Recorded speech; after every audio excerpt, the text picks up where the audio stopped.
Minister, I want to thank you for coming to the House yourself to take this matter, so clearly you regard it as something important yourself. When I first took my seat in 2014, I was immediately aware of the job of the Seanad Secretarial Assistant and that it bore little resemblance to the work that Secretarial Assistants actually do.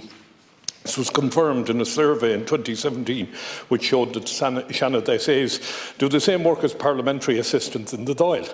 They undertake research, speech writing, newsletters, briefing papers and preparing material for committees, amongst other things. Not only is the job of SA a misnomer, but the pay does not compensate for the work they undertake. Currently, SAs earn $24,423 per year, or $11.75 per hour. This would qualify an SA with one child to avail of working family payment from social welfare to supplement their income. To add insult to injury, it currently takes 18 years to reach the maximum point of the SA scale on contracts that are fixed purpose and will not exceed 5 years in duration. So we're bringing all these passionate, highly educated and incredibly loyal people to assist us as legislators on temporary contracts with long working hours, and we're paying them well below the living wage. In any other sector, we would be accused of gross exploitation and rightly vilified for this as a result.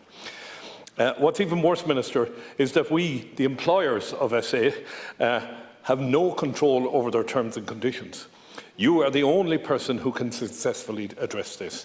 I know in 2018, SIP2 lodged a pay claim on behalf of SAs, which called for the introduction of the PA scale on the Seanad and compensation for SA scale, so that staff in the Dáil are rewarded for their essential work they do. They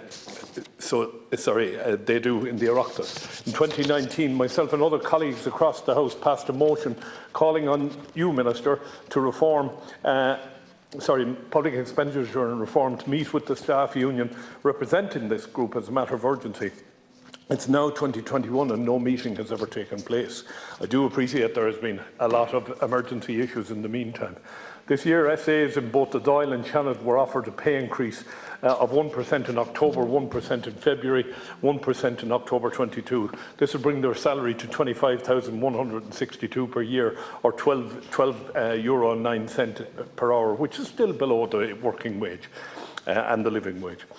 This was not acceptable and was rejected totally by the staff and their union, SIP2. More importantly, it failed to address the fundamental issue that the role of an SA has evolved to the level of parliamentary assistant, and that the Dáil and Seanad have completely different roles. If a Seanad SA loses her job or his job at the end of an election or after an election, having the job secretarial assistant on their CV, it completely misrepresents the work they have done. Earlier this year, the Cancorla launched the Forum on a Family-Friendly and Inclusive Parliament, which is an excellent initiative. However, we know it is impossible to attract a diverse workforce and create truly inclusive workplaces without considering the factors that will encourage retention. I strongly believe salary transparency, pay equity and equal pay for equal work are the fundamental cornerstones in building an inclusive culture in the Oireachtas. SAs acquire a vast amount of proprietary knowledge very quickly, and we should be doing everything we can to retain them. Instead, we're exploiting them while they're here. Minister, I know that the Cabinet agreed to publish the Houses of the Oireachtas Commission Amendment Bill 2021, which will provide €462.5 million to run the Dáil and Seanad for the next 3 years. It would be shameful if every aspect of the running of the Parliament was adequately funded, except for the people on whom so many of us depend, the people who are the powerhouses in our office and whose loyalty is beyond question. Minister, as a former leader of a trade union, I could never stand over people being paid different rates for the same work. And it is clear, when I came here, the terms for a senator had changed as a result of a statutory instrument, and I was not able to avail of the traditional part-time work in the Seanad and part-time work in your traditional occupation. It became a full-time job for me, and as such I'm entitled to the same support as any full-time member of the Oireachtas. And from that point of view, I can tell you today, without my SA Jean Webster, my office would not run. I would simply be neutered and unable to do anything. And from that point of view, I'm asking you today to reverse where we're at. Thank you, Carla. And thank you again, Minister, for coming into the House this morning on this issue. No problem. Thank you very much, Gerard, and I do want to thank you, Senator Craughwell, for raising this issue, and to thank you, Gerard, for giving me the opportunity to address the issue here in the House this morning. As a member of the Oireachtas for over 14 years now, I am deeply conscious and appreciative of the extraordinary work carried out by all of our support staff. I see this work up close day in, day out, and I know that I, for one, could not do the job that I do without the selfless dedication and commitment that I get from my own staff. And I've no doubt that the same is true of every member of this House, as it is in your own case, Senator Craughwell. I also acknowledge, Gerard, that the nature of the work carried out by our staff, and I know in the case of senators that is a secretarial assistant, is unique. They have to deal with a multifaceted set of issues every day, and their role extends far beyond providing what might be generally termed secretarial support.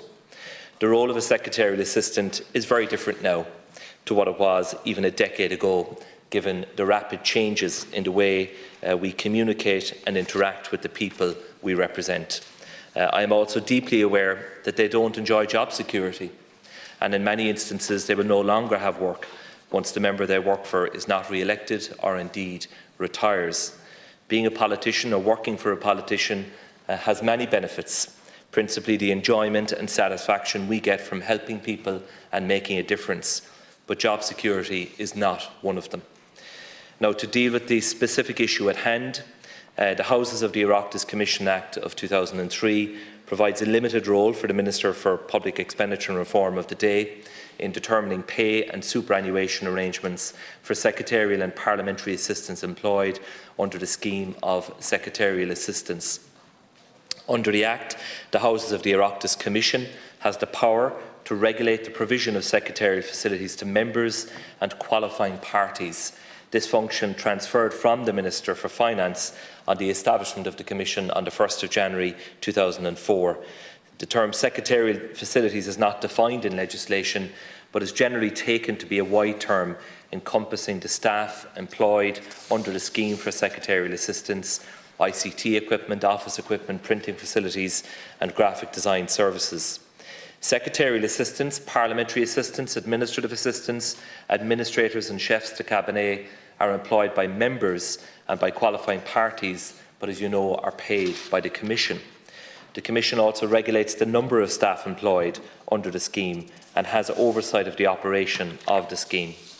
Under the House of the Oireachtas Commission Act of 2003, the Commission must obtain the consent of the Minister for Public Expenditure and Reform before reaching an agreement with any person in relation to rates of pay, conditions of employment or superannuation rights.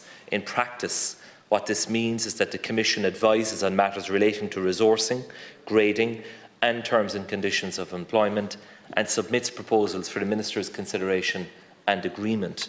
In other words, the Commission makes a proposal to myself as Minister in relation to issues such as grading, salary rates and so on, and I then as Minister make a decision on that proposal, having consulted with my own officials. In that regard, I am aware that there is a process underway at the Workplace Relations Commission dealing with various issues, including alignment with the current Public Service Pay Agreement, building momentum between the Houses of the Oireachtas Commission and SIPTU. And I want to say this morning that this is an issue that I would like to see resolved, Cahirlock, and I think that is an important political signal for me as Minister to give here in the House this morning. I look forward to successful resolution of the matter and an early presentation of proposals for my agreement in line with my role under the legislation. Thank you, Gerard. Minister, and thank you for outlining a lot of the issues in relation to this commencement that the Senator has brought forward. And as the Senator has outlined, we as Senators would not be able to do our job without our secretarial assistance. And I know from my own point of view in my office, Grace Coyle has been involved in drafting legislation, in negotiating with ministers and in negotiating with special advisors, to make sure that work that we have done in relation to policy and in relation to the Irish Sign Language Bill got done. So it is truly a misnomer to describe people as secretarial assistants in this day and age, because the job has evolved so much. Could I now call on Senator Craughwell? You have 1 minute. Thank you very much, Cathaoirleach, for your own input there. Minister, I know that SAs this morning will be aware of the fact that I'm here and that this matter is before us. If I'm not misinterpreting what you're saying, is you are saying once the Commission makes up their mind and comes to you with a proposal, you would be willing to look at that proposal and you're anxious to have this matter resolved as quickly as possible. I will say one thing, going back to my time as a teacher and as a union activist and as a president of a union, it always annoyed me something terrible that the state was the most difficult of all to deal with when it came to resolving matters. And when we went to Workplace Relations Commission and when we went to the Labour Court, indeed I recall on one occasion going to the Labour Court and in order to get enforcement having to go to the courts against an education authority. I would hope now, and Cathaoirleach is sitting with us today and he is a member of the Commission, I would hope that this would go to the next Commission meeting and that a proposal would go to you before Christmas and that we would have this matter resolved for once and for all. Failing that, I will try my damnedest in the new year to ensure that no legislation is dealt with in this House until this matter is dealt with for once and for all. These people, it's now over 3 years since I discussed this at the Commission, and it is absolutely ridiculous that 3 years later we have to invite the Minister for Public Expenditure and Reform into the House to try and resolve the matter. And I really do appreciate you coming here this morning, Minister, and I think what you have said is positive. And I look forward to the Commission now acting on your input here today. Thank you. Thank you very much, Senator, and I also want to acknowledge your own comments, Cathaoirleach, and I should have said that this is an issue that has been raised with me by yourself and many of your colleagues, Senator, from across the floor of the Seanad in recent times. My understanding is that both parties, the Commission and SIPTU, have written to the WRC and want to go back to the WRC for negotiations, and that is what now needs to happen, and I would welcome that and I look forward to that happening. You mentioned the 2021 House of the Oireachtas Commission Bill, and I'll be here in the next week or two in relation to that bill. It provides for a significant increase in the resources of the Oireachtas of over €40 million across the next 3 years. That is an increase of almost 10%, which is needed and will be used for a variety of different reasons. So I think what I wanted to do this morning is to clearly set out what my role is under the legislation. It is to give consent to a proposal that's put to me by the Commission. So the Commission is the party that is directly involved in the negotiations, but I have given a clear political signal. And I think that that is significant. And I have looked at the proposal that was put on the table in September. There's a lot of merit in it. The realignment with public sector norms is important. Even under the existing terms of building momentum, the increase on the 1st of October gone and the increase on the 1st of October next year, while it's 1% in headline terms, it's a minimum of €500 each time. So for somebody at the bottom of the pay scale, that's 2% each time. And then there is the sectoral bargaining 1% as well on the 1st of February. And there is an element from the last agreement that is also on the table, as well as dealing with the issue of incremental credits so that people can start further up the pay scale and so on. So there's a lot in that, but look, it's not for me to get into the detail of it. I've given a signal now for the Commission to engage intensively with SIPTU in the normal industrial relations channels at the WRC, and I stand ready with my officials to consider any proposal that's put to us, and I hope that that will be sooner rather than later. Thank you very much. Thank you, Minister.